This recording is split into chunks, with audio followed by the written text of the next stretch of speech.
이사야 35장 10절. 여호와의 속량함을 얻은 자들이 돌아오되 노래하며 시온에 이르러 그 머리 위에 영영한 시락을 띠고 기쁨과 즐거움을 얻으리니 슬픔과 탄식이 달아나리로다. 기쁨과 즐거움을 얻으리니 슬픔과 탄식이 달아나리로다. 찬양대 찬양이 있겠습니다.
네, 오늘 함께 은혜 받을 말씀의 제목은 오늘 본문에 있는 그대로 슬픔과 탄식이 달아나게 하신다.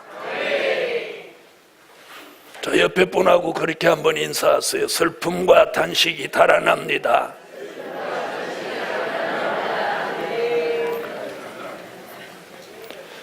자, 인간은 에덴 동산에서 들어서는 안 되는 뱀의 말을 듣고 또 먹어서는 안 되는 선악과를 따먹고 쫓겨나서는 안 되는 에덴 동산에서 쫓겨나면서 이렇게 슬픔과 탄식을 가지고 나오고, 그때서부터 인간은 이 슬픔과 탄식이 따라다닙니다. 죄로 인한 슬픔과 탄식, 그리고 하나님에게서 에덴 동산에서 쫓겨남으로 발생한 슬픔과 탄식이 인간에게 수천 년 동안 이게 전해져 내려왔어요. 그래서 아이가 태어나도 웃고 태어나는 아이는 한 명도 없고 엉엉 울면서 태어납니다. 이 슬픔과 탄식은 인간이 수천 년 동안 어떤 방법으로도 해결할 수가 없었습니다. 그래서 이 슬픔과 탄식은 다른 곳으로는 절대로 해결할 수 없습니다. 그럼 어떻게 해결하냐? 오늘 본문에 그 답이 나와 있어요. 자, 다 같이 10절을 한번 읽어보시죠.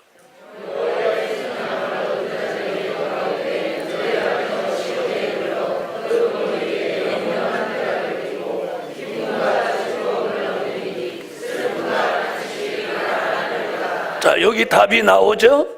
여호와가 주시는 기쁨과 즐거움을 얻어야만 슬픔과 탄식이 달아나는 거예요. 그러니까 복음 안에서, 주 안에서, 하나님의 역사 안에서만 이 슬픔과 탄식이 달아나는 것이지, 세상의 다른 방법으로는 일시적인 현상으로 슬픔을 잊을 뿐이지만 근본적으로 이게 달아나는 건 하나님의 역사로만이 된다는 거예요.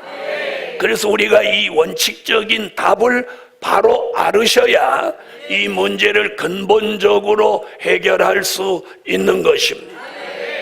아멘. 자, 그래서 의외로 이 세상에 사람들 사는 이치를 이렇게 보면 어떤 사람이 너무 좋은 일을 만나가지고 하루 종일 이렇게 막 기죽기죽 웃고 다니면 사람들이 저 사람 좋은 일이 있는가 보다 이렇게 판단 안 하고 좀 미쳤나? 이렇게 좀 미쳤는가 봐. 이렇게 안 좋은 쪽으로 판단하는 게 이 세상이에요. 네? 그 사람은 뭔가 좋은 일이 있어서 막 웃고 다니는데 좀 미쳤는가 봐. 이렇게 한다는 거죠. 저 사람 좋은 일이 있는가 봐. 좋은 일이 있는가 보다 감사하다. 이렇게 안 봐준다는 거예요. 복음 받은 여러분, 우리는 오늘 우리가 가정적으로 겪는 슬픔과 탄식이나 개인적으로 겪는 슬픔과 탄식이 정도 차이만 있지 없는 사람은 없습니다.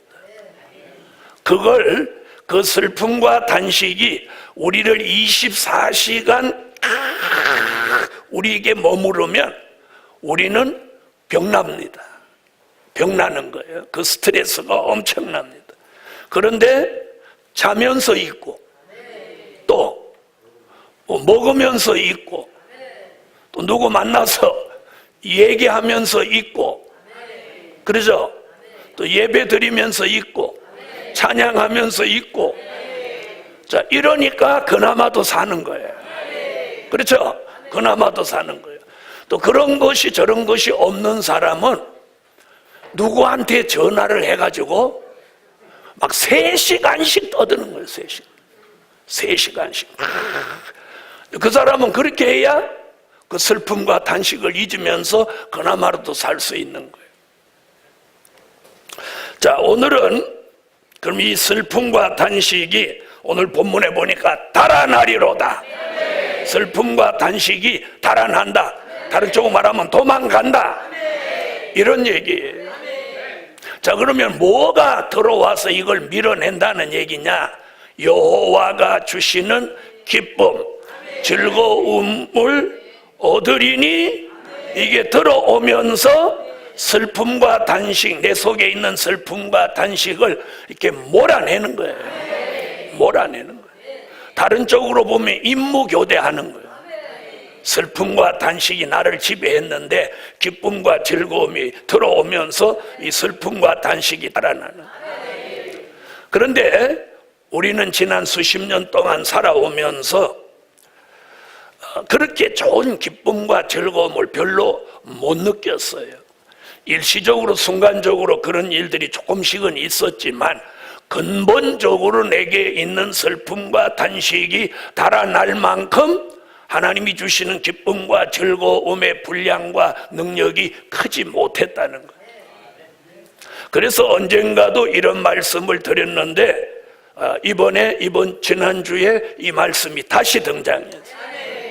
그런 걸 보면서 이제는 슬픔과 단식이 우리 교회 안에서, 우리들의 가정 안에서, 우리들의 심령 안에서 이제는 달아날 때가 되었구나. 그렇게 믿으신 마음에, 그래서 오늘 슬픔과 단식, 사람마다 정도 차이가 있습니다. 어떤 사람은 사람 때문에, 어떤 사람은 가족 때문에, 어떤 사람은 돈 때문에, 어떤 사람은 집 때문에, 어떤 사람은 질병 때문에, 어떤 사람은 무릎 아픈 것 때문에, 어떤 사람은 허리 아픈 것 때문에, 막 허리만 안 아프면 막 내 인생이 꽃피겠는데, 이런 다양한 슬픔과 단식이 오늘 일단은 달아날 걸 믿으세요. 믿으세요. 그래서 이게 안 믿어지는 사람은 이번 주가 내내 이사야 35장 10절을 막 애우고 다녀. 여호와의 속량함을 얻은 자들이 돌아오되 노래하며, 몇 자 안 되니까 도래하며 시온에 이르러 그 머리 위에 영영한 희락을 띠고 기쁨과 즐거움을 얻으리니 슬픔과 단식이 달아나리로다. 달아나리로다. 그 부분에는 힘을 줘가지고. 할렐루야. 여러분, 인간은 에덴 동산에서 쫓겨나면서 하나님의 명령을 두 가지를 받았어요. 그 두 가지 명령이 인간에게 따라온 슬픔과 단식이에요. 자, 그 첫 번째 명령은 뭐냐? 남자는 땀 흘려 수고해야 된다. 여자는 해산하는 고통을 겪어야 된다. 이 두 가지 명령 속에 인간은 슬픔과 단식이 항상 잠재해 살아왔어요. 그런데 오늘 이사야 선지자가 이사야 35장 10절에 슬픔과 단식이 달아나게 하신 이 말씀이 오늘 공개되는 이 시간부터 우리 예루살렘 교회 성도들에게 이 말씀대로 이루어지는 역사가, 이 말씀이 우리 속에 들어와서 운동하면서, 아멘 하세요. 슬픔과 단식이 있는 곳에 가서 이 말씀이 막 운동하는 거예요. 마음속에 있으면 마음에 들어와서, 가정에 있으면 가정에 들어와, 사업장에 있으면 사업장에 들어와서 이 말씀이 운동하면서 기쁨과 즐거움을 넣어주고 슬픔과 단식이 달아나게 하실 줄 믿습니다. 아멘 소리가 다른 주일날보다 큰 거 보니까 우리 교회가 슬픔과 단식이 좀 많기는 많은가 봐요. 많은 것 같아. 자, 그러면 몇 가지로 한번 제가 찾아봤어요. 이 슬픔과 단식, 우리가 겪고 있는 슬픔과 단식은 어떤 것인가? 첫째, 지렁이같이 미약하게 만드셔서 생긴 슬픔과 단식이 달아나게 하신다. 하나님이 우리를 지렁이같이 미약하게 만드셨어요. 그래서 그 미약함을 통해서 내가 슬픔과 탄식이 생겨버린 거예요. 자, 이사야 41장.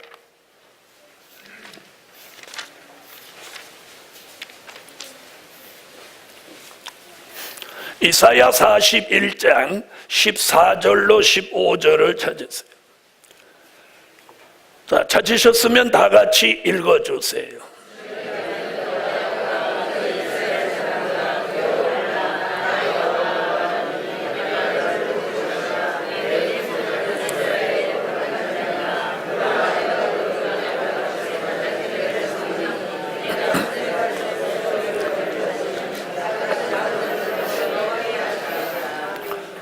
아멘. 자, 하나님이 마지막에 선택한 종들을 어디에 비유했느냐면 지렁이에 비유했어요. 지렁이라고 하는 이 표현은 사람을 가장 미약하게 만든다는 뜻이에요. 아멘. 사람을 지렁이같이 만든다는 게 아니라 생김새를 지렁이같이 만든다는 게 아니라 가장 미약한 존재로 느끼도록 만드는 거예요. 머리가 있는데도, 머리가 나쁘지도 않는데도 그 머리를 제대로 활용을 못해. 자, 그리고 뭔가 잘하고 싶은데 잘하려고 하면 할수록 그 일이 더 안 돼.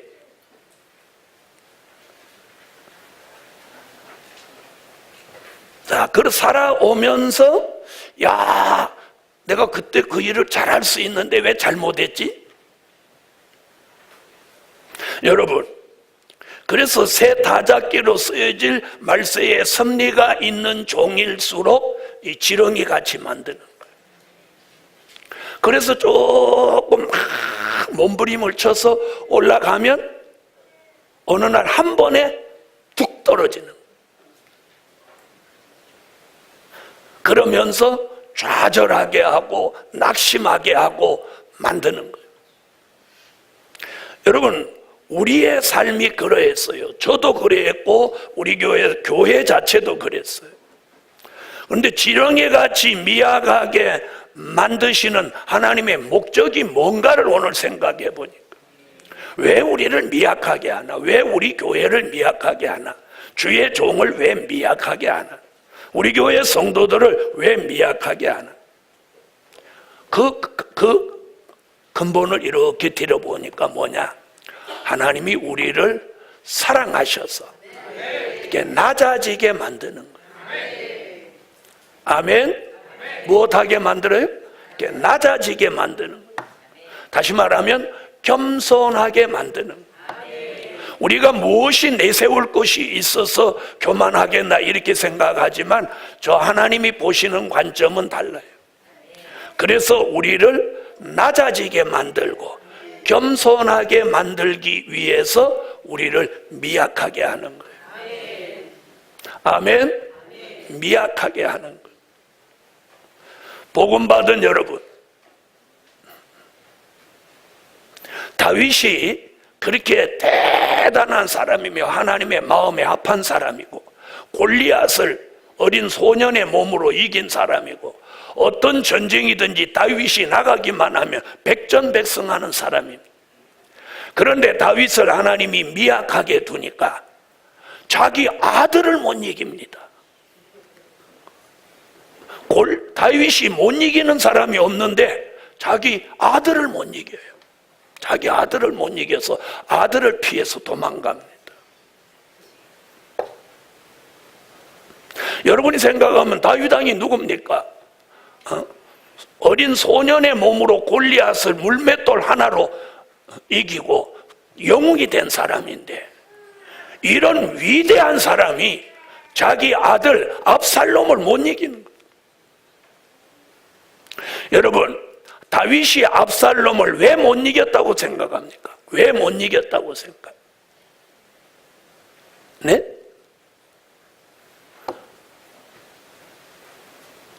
아들 압살롬은 자기 아버지를 죽일 수 있는데 아버지 다윗은 자기 아들을 죽일 수가 없어. 그래서 못 이기는 거예요. 자기 아들 압살롬은 자기 아버지를 죽이고 왕위를 찬탈하려고 하는데 다윗은 자기 아들을 죽일 수가 없어. 그래서 미약한 거야. 그래서 도망가는 거야. 자, 그렇게 미약하게 도망가는데 다윗이 그렇게 미약하게 되니까 시므이라고 하는 아주 시골촌 사람이 돌멩이를 들고 강 건너에서 돌을 던지면서 다윗을 저주하고 막 따라오는 거예요. 자, 이때의 다윗의 심정이 어떠했겠습니까? 그런데 그때 옆에 있던 장군이 다윗 왕이요, 제가 건너가서 저놈을 죽이고 오겠습니다. 그럴 때 다윗이 이렇게 말합니다. 저가 어찌 내게 돌을 던지겠느냐? 여호와가 시키지 않았으면 저가 내게 돌을 던질 수 없느니라. 그러면서 그냥 두라고 합니다.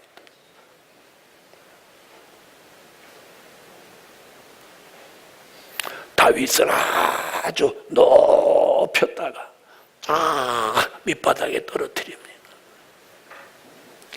그래도 그 다윗이 하나님을 잊지 않고 그 마음속에 여호와를 사모하는 마음을 가집니다.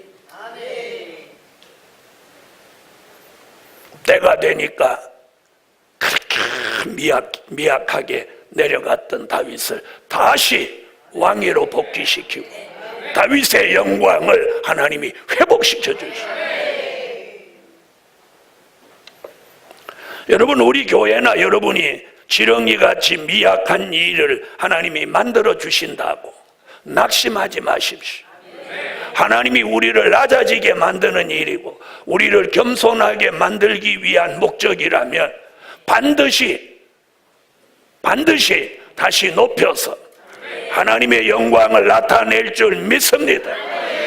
그래서 그런 지렁이같이 미약해질 때 온 슬픔과 단식을 하나님이 그 종을 붙들고 다시 쓰실 때 그 슬픔과 단식이 달아나는 거예요. 여러분, 다윗이 아들에게 쫓겨서 시므이에게 돌멩이를 던지는 그런 현실을 만나면서 얼마나 슬펐겠어요. 얼마나 슬펐겠어요. 그런데 그 슬픔이 다윗의 노력으로는 벗을 수 없었어. 하나님이 다윗의 왕권을 다시 회복하니 그 슬픔과 탄식이 한 번에 샥 달아나버려. 샥 달아나. 할렐루야. 달아나버려. 저와 여러분에게 미약한 가운데 생긴 일이라면 하나님이 때가 돼서 우리를 쓰시기 위하여 다시 역사하실 때 그 슬픔과 탄식이 달아나게 하십니다. 두 번째, 숨겨놓고 감추어 놓으셔서 생긴 슬픔과 탄식이 달아나게 하신다. 아멘. 자, 이사야 49장을 찾으세요.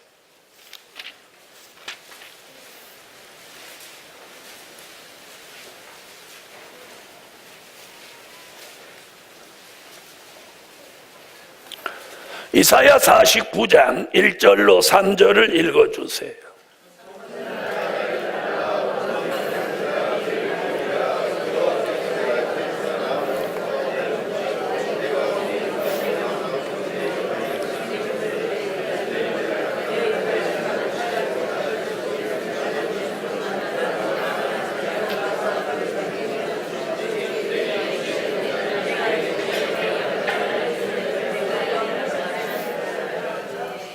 아멘.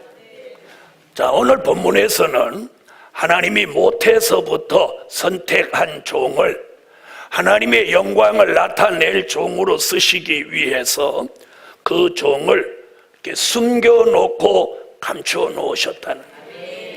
여러분, 숨겨놓고 감추어 놓았기 때문에 이 사람은 빛을 못 보는 거예요. 열심히 노력하고 기도하고 애쓰고 진실하고 성실하고 공의롭고 겸손하고 정직하고 흠잡을 데가 없을 만큼 하나님을 향한 열정과 모든 것이 갖추어졌는데도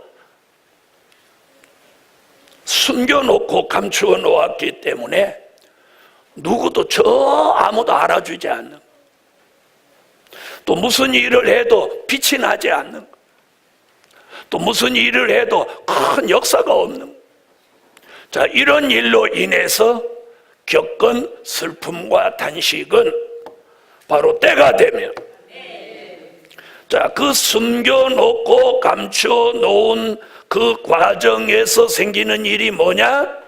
그 종을, 그 입을 날카로운 칼같이, 마광한 화살같이 만드신다는. 아멘. 그래서 그 종을 다시 말하면 갈고 닦는 과정이에요. 숨겨놓고 감추어놓고 그 종을 갈고 닦는 거예요. 말씀 무장시키고 사상 무장시키고 기도 무장시키고 하나님이 주관하셔서 역사한, 그러나 그런 과정에서 육적으로는 슬픔과 단식이 따라오게 돼 있다는. 그랬는데 때가 되니까 하나님이 숨겨놓은 데서 탁 내어놓고 감추어 놓은 데서 탁 내어놓는 그 순간 슬픔과 단식이 그 종에게서 달아납니다. 우리 교회는 오늘 제가 5가지 말씀을 드리는 중에 어딘가 하나는 다 여러분이 걸릴 거예요. 그럼 그 말씀을 통해서 여러분에게 있는 슬픔과 단식이 달아나는 그런 결정적 계기를 가지시기 바랍니다.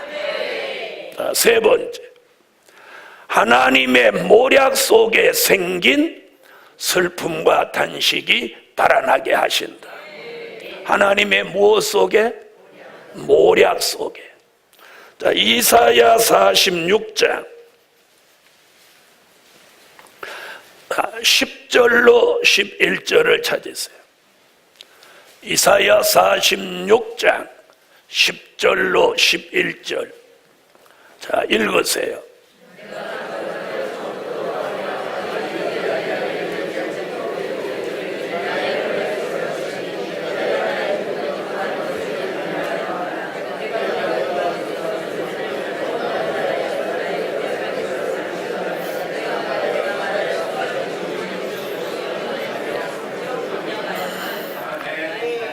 자, 여기 하나님의 모략이라는 말이 등장합니다. 우리 교회는 이런 말씀을 참으로 여러 번 전했어요. 이사야 11장 2절에 보면 하나님은 모략의 신이라고 그래요. 모략이라는 말은 국어 사전의 단어는 남을 안 되도록 나쁜 방법을 쓰는 걸 모략이라고 합니다. 그래서 모략은 사람의 모략, 사단의 모략이 있는데 오늘 본문에서는 하나님의 모략입니다. 다시 말하면 이게 무슨 말이냐면 하나님은 어떤 사람을 하나님의 어떤 목적을 위해서 그 사람을 쓰시기 위해서 그 사람에게 모략이라는 걸 걸어놓습니다. 아멘. 그래서 하나님의 모략이 걸린 종은 하나님이 하시고자 하시는 일을 그 종이 하지 않고는 못 견디도록 만들어 가시는 방법을 모략이라고 합니다. 특별히 선지서가 요한계시록 같이 이루어지는 이 종말의 역사는 하나님의 사람들에게 모략이라는 걸 걸어놓고 그 사람으로 하여금 그 일을 하지 않고는 편안치 않도록 만드시는 거예요. 편안치 않도록. 그래서 결국은 그 일을 할 수밖에 없도록 만드시는 거예요. 그런 모략이 과거에도 있었고 현재에도 있고 앞으로도 있을 예정이에요. 아멘. 그래서 이 하나님의 모략에 걸린 사람은 우리가 과거의 모략에 걸린 사람은 누누이 말씀드렸듯이 요셉, 모세 이런 사람이 하나님의 모략에 걸렸던 과거의 대표적인 인물이에요.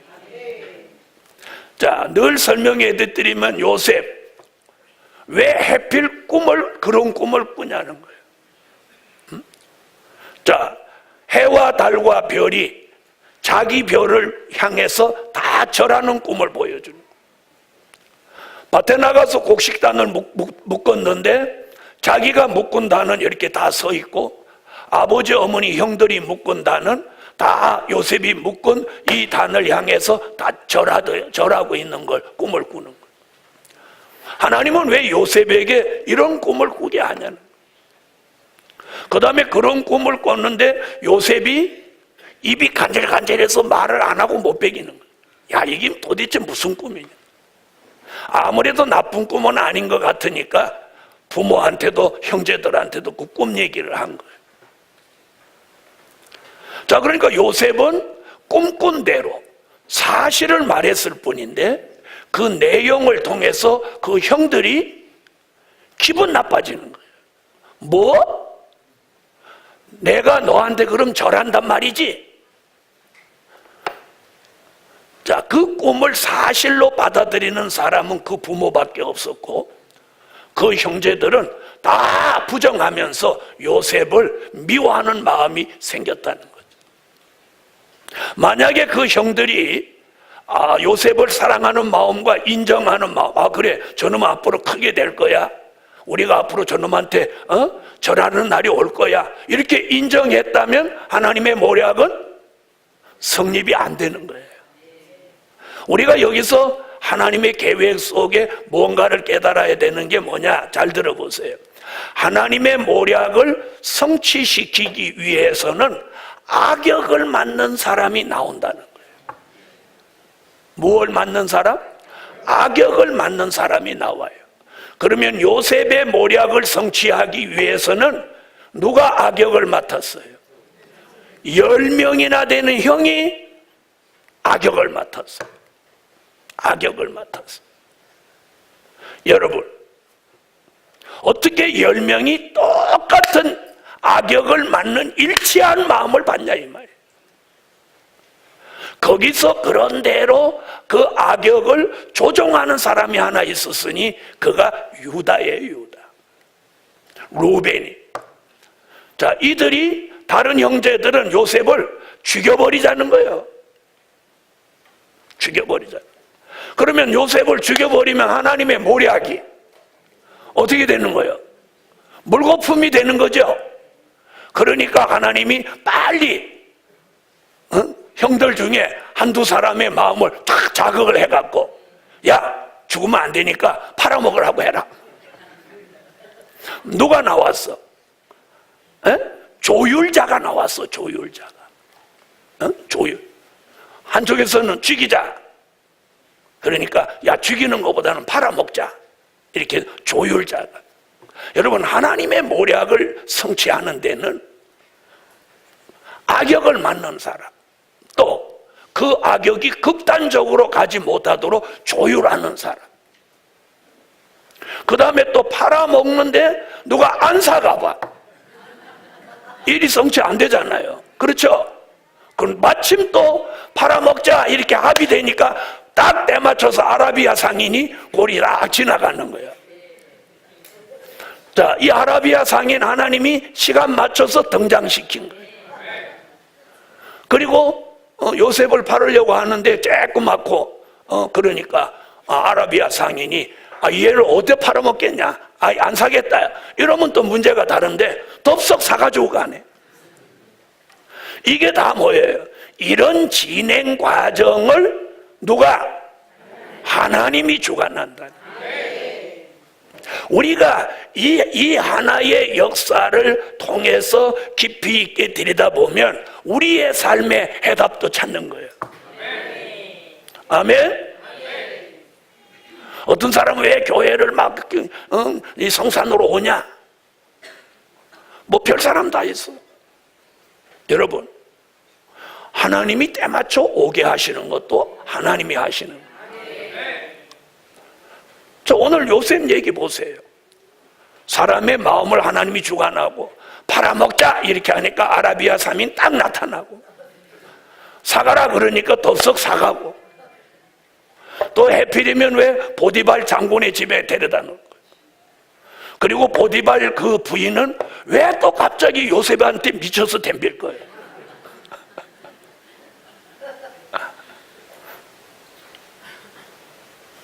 여러분, 이 과정이 다 뭐야? 하나님의 모략. 그런데 오늘 우리가 그 모략을 통해서 하나님의 역사를 영의 세계로 깨달으면 슬픔과 단식은 없는데, 몸을 가진 사람이기 때문에 그걸 겪으면서 슬픔과 단식이 생긴다는 거예요. 무슨 얘기인지 아세요? 우리의 육체는 고단하고 힘든 일을 겪으면 그게 슬픈 거예요. 단식이 생기는 거예요. 때가 되니까 하나님이 꿈꾸고 팔려간 요셉이 꿈꾸고 꿈을 해석해주고 애굽의 총리가 됩니다. 그래서 꿈으로 고난당하고 꿈으로 총리가 된 사람이 요셉이야. 요셉한테 너 성공한 비결이 뭐냐 이렇게 물어보면 요셉은 뭐라고 했을까요? 꿈을 잘 꿔라. 그리고 꿈 해석을 잘해라. 그러면 총리 되는 수가 있다. 그는 이렇게 말하지 않겠어요? 그래서 꿈꾸고 꿈으로 성공한 사람이 바로 요셉이에요. 그런데 우리가 그렇게 단편적으로 볼 게 아니라 그 배경, 그 깊이 있는 역사 속에서는 뭐냐? 하나님의 모략이라는 거예요. 더 크게 보면 요셉을 미리 애굽에 보내서 바로 궁에서 요직에 앉혀놓고 흉년이 들었을 때 그 가족을 그리 보내서 고센 땅에서 한 민족을 이루도록 하나님이 만드실 계획을 이때서부터 모략 가운데 진행하신 거랍니다. 무슨 말인지 이해하셨어요? 특별히 오늘 우리 교회 성도들, 미래를 내다보고 달려가려고 하는 우리 교회는 이 말씀이 굉장히 마음에 와서 닿아야 된다. 그래, 내 일상생활 속에서 일어나는 많은 일들을 왜 이런 일이 있냐, 왜 이렇게 하냐 할 게 아니라 그것을 겸묘하게 받아들이고 이런 삶 속에 일어나는 하나님의 역사 속에 내게 유익된 모략이 있는지만 발견한다면 우리의 삶은 큰 은혜와 변화와 축복이 된다는 사실이에요. 아멘. 오늘 우리가 이걸 깨달아야 된다. 자, 어젯밤에는 감옥에서 잔 요셉이 오늘 아침에 바로궁에 불려가서 바로 왕의 꿈을 딱 해석하는 순간 바로 왕이 끼고 있던 반지를 딱 빼더니 요셉의 손에 꼽아주고, 태번 내가 타고 다니던 버금 수레를 요셉에게 주라. 그리고 총리 공관으로 모셔라.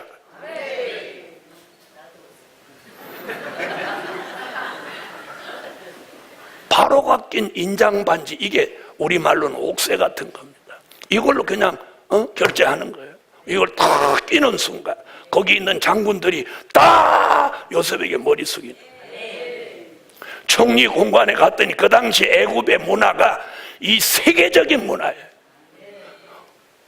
그 시골 촌놈 요셉이 어마어마한 그 총리 공간에 갔더니 팔을 벌리소서, 그러니까 팔을 이렇게 벌리니까 옷을 다 벗기고, 왜? 감옥에서 나온 거지 같은 옷이니까 벗기고, 목욕탕에 갔더니 막 머리서부터 그냥 다 달라들어서 때를 벗기고 난리를 치고, 나오니까 향유를 바르고, 그리고 채색 옷, 자기 아버지 집에서 입었던 옷은 거지야. 자기 아버지 집에서도 비단 옷 입었는데 그건 아무것도 아니야. 애굽에서 최고로 좋은 옷을 입히고 앞에 나가니까 복음 수레가 난 복음 수레가 어떻게 생겼는지 몰라. 금으로 입힌 수레래. 그걸 탁 타니까 앞뒤에 호위군사가 따르고. 아마 요셉이 성경에는 안 나왔지만 이거 팔을 꼽집어 보았을 거예요. 야, 이게 꿈이냐? 내가 계속 꿈꾸다가 지금도 꿈꾸는 거야? 뭐야? 안 해봤겠어요? 오늘 이 안에도 하나님의 모략이 있는 사람이라면 인생에 대단한 전환점이 일어날 수 있다는 거예요. 아멘. 그것이 뭐냐? 성경이 예언하는 미래예요. 여러분, 미래가 없는 사람은 슬픔과 단식을 벗을 길이 없어. 미래가 있는 사람, 미래의 비전이 있는 사람, 예언과 성취가 있는 그 미래를 내다보는 사람만이 이 슬픔과 단식을 벗을 수 있는 거예요. 요셉에게 그런 미래가 없었다면 슬픔과 단식을 어떻게 요셉이 벗었겠어요? 여러분, 복음 수레를 타고 애굽 전역을 도는데 그때도 슬펐을까요? 요셉이 복음 수레를 타고 쉬 물러가라 이러 앞에 막 말 탄 기사들이 비켜라 이놈들아 그러고 그럴 때 요셉이 슬펐을까요? 한숨 나왔을까요? 신났지. 여러분, 우리 복음에도 그런 날이 온다는 거예요. 온다는 거예요. 슬픔과 단식이, 하나님의 모략 속에 생긴 그 슬픔과 단식이 이제 달아날 때가 된 거예요. 아멘.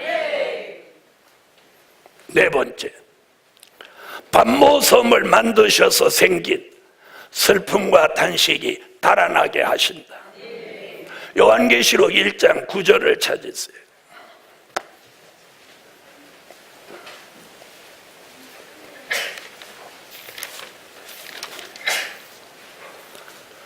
요한계시록 1장 9절 다 같이 읽어주세요.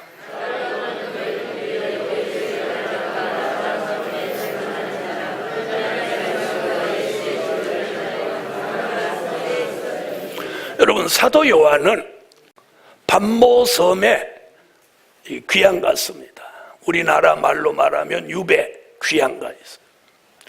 그 반모섬은 어떤 섬이냐면 지중해에 있는 외딴 섬입니다. 그 당시 반모섬은 로마에서 범죄한 사람들을 보내가지고 낮에는 이 돌을 깨고, 밤에는 그냥 뭐 움막 같은 데서 지내는 이런 데 이 사도 요한을 하나 보낸 거예요. 자, 한번 들어보세요. 사도 요한은 어떤 사람입니까?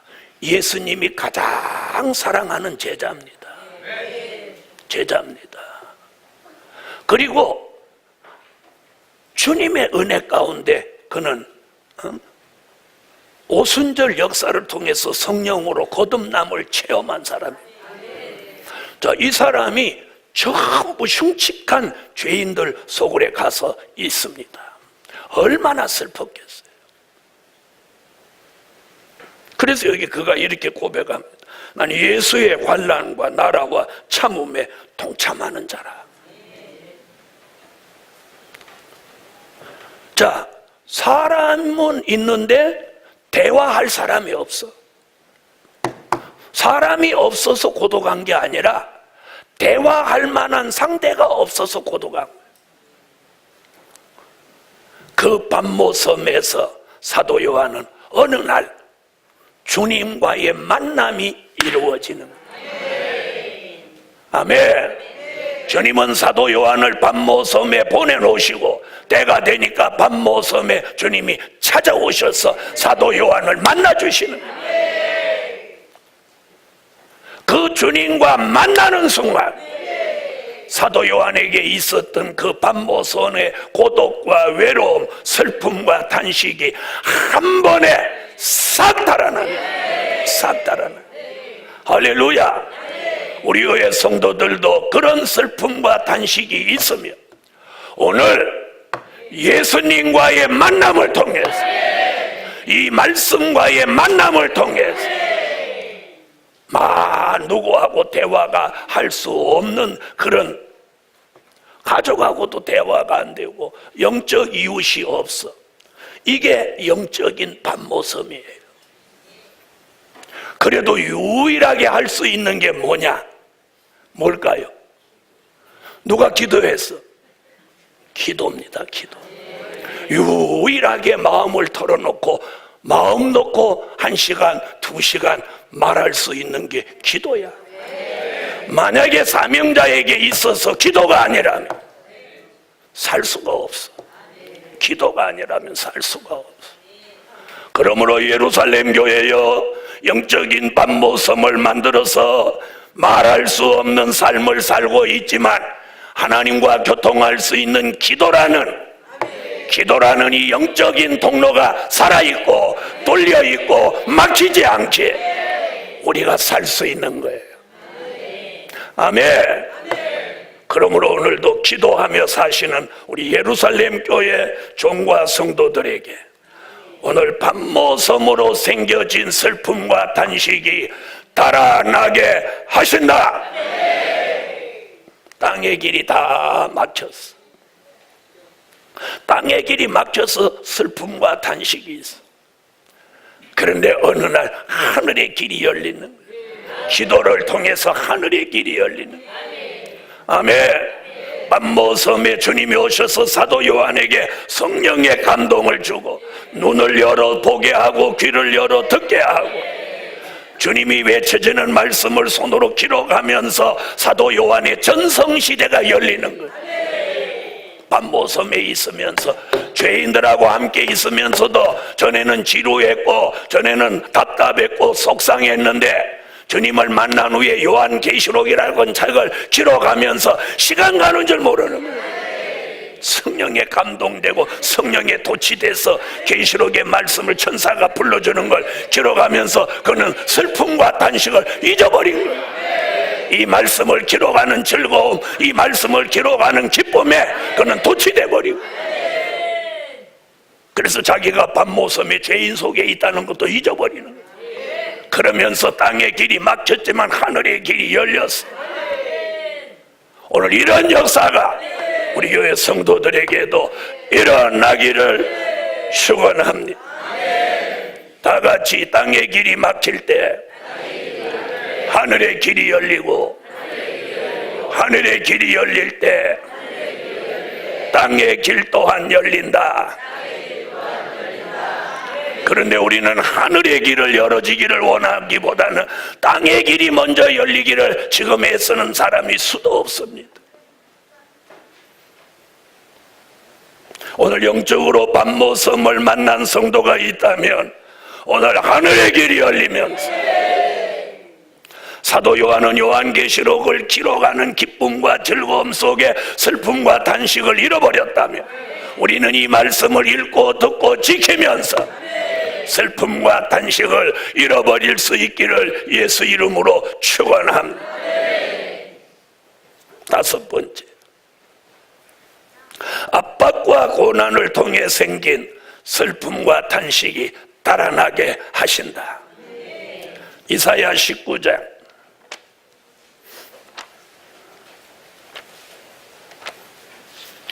19절로 20절을 다 같이 소리내서 한번 읽어주세요.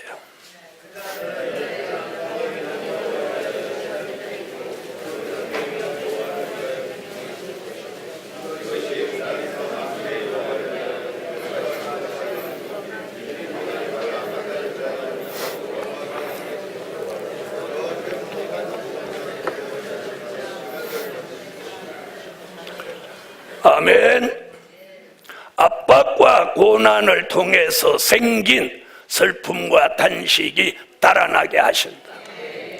여러분, 누가 나를 막 압박해서 압박이 생기는 게 아니라 내 삶 속에서 이상하게 압박과 고난이 옵니다. 오늘 선지자 이사야는 마지막 때에 섭리가 있는 제단의 성도들에게 이 압박과 고난이 있다는, 어디를 거울 삼아 얘기했느냐, 히브리 민족의 애굽의 고센 땅에 사는데 바로가 히브리 민족을 끊임없이 압박하고 고난을 주는 거예요. 그런데 한 구원자 모세가 오면서 그 압박과 고난에서 자유함이 생기는 거예요. 아멘. 자, 그런데 그 역사적인 사실을 여기 배경으로 해서 이사야가 예언을 합니다. 마지막 때에 애굽 땅 중앙 재단에 압박과 고난이 있을 때 너희는 부르짖어라. 부르짖어라. 간절한 기도를 해라. 아멘. 그러면 그 압박과 고난에서 자유함을 주고, 자유함을 주고, 그 압박과 고난으로 생긴 슬픔과 단식이 달아나게 하고, 그 압박과 고난에서 물러가면서 뭘 주시면서 물러가냐? 표적과 증거가 내려온다. 히브리 민족은 모세를 통해서 표적과 증거가 나타나고, 우리는 한 구원자 예수 그리스도를 통해서 오늘 우리 압박과 고난 있는 재단과 가정과 종들에게 표적과 증거가 일어날 줄 믿습니다. 아멘. 우리 교회는 지나온 날을 돌아보면 많은 표적과 증거가 있었던 교회, 표적과 증거가 있었던 교회. 지금도 그 역사는 계속되고 앞으로도 그 역사는 계속됩니다. 자, 그동안 사람으로 겪는 압박과 고난, 또 질병으로 겪는 압박과 고난, 물질로 겪는 압박과 고난, 그리고 열악한 환경을 통해서 오는 압박과 고난, 이런 것들로부터 생겨났던 슬픔과 탄식은 이 압박과 고난이 물러가고 표적과 증거가 나타날 때 이 슬픔과 탄식은 한 번에 잊어버리는, 한 번에 잊어버리는, 한 번에 잊어버리는. 아멘. 할렐루야. 여러분이 겪는 압박과 고난이 그동안 무엇이었습니까? 오늘 5가지 중에 한 가지도 자기는 안 걸린다, 그런 분은 안 계실 줄 압니다. 그래서 하나님은 때로는 우리를 지렁이같이 미약하게도 하고, 숨겨놓고 감추어 놓기도 하고, 하나님의 모략을 걸어놓기도 하고, 영적인 밤모섬을 만들기도 하고, 압박과 고난을 겪게 하기도 하고, 또 누가 나를 막 압박 줘오지도 않는데 스스로 막 압박이 오는 경우도 있어요. 이런 것을 우리가 뭐라고 하느냐? 시련기라고 하는 것. 뭐라고요? 시련기. 시련기. 시련기. 복음 받은 여러분, 다윗이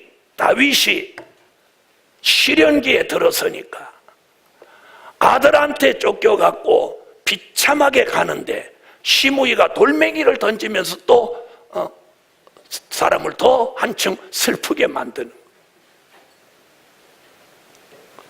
복음 받은 여러분, 우리 예루살렘 교회에 속한 모든 종들이 그동안 겪어있던 슬픔과 단식이 오늘 이 말씀을 공개하고 아멘함으로 이제부터 보이지 않는 데서부터 보이는 데까지 있던 여러 가지 슬픔과 단식이 주 예수 이름으로 명하노니 달아날지어다, 달아날지어다.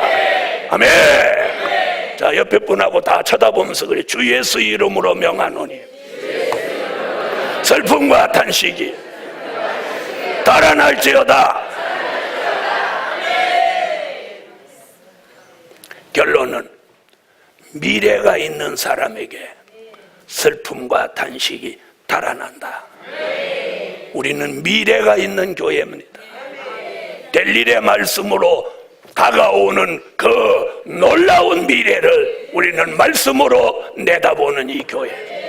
이제부터 그 역사를 통해서 슬픔과 탄식을 달아나게 하시고 예언의 성취가 확실하게 이루어지게 하실 줄 믿습니다. 기도드림. 주님 은혜 감사합니다. 이제는 영적, 육적으로 겪던 슬픔과 탄식이 달아날 만큼 왠지 하나님이 우리의 근본적으로 기쁨과 즐거움을 오늘 넣어주세요. 자신도 모르는 사이에 찬양이 나오게 하여, 자신도 모르는 사이에 감사가 나오게 하여, 자신도 모르는 사이에 발걸음이 가벼워지게 하여, 자신도 모르는 사이에 아팠던 몸이 오늘 치료되게 하시고, 자신도 모르는 사이에 기쁨과 즐거움이 너무 오늘 소용돌이치게 하셔서 이제 슬픔과 단식들은 다 잊어버리게 하시옵소서. 예수님의 이름으로 기도하옵나이다. 아멘.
대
환란 잊어진다는 믿음으로 부르세요.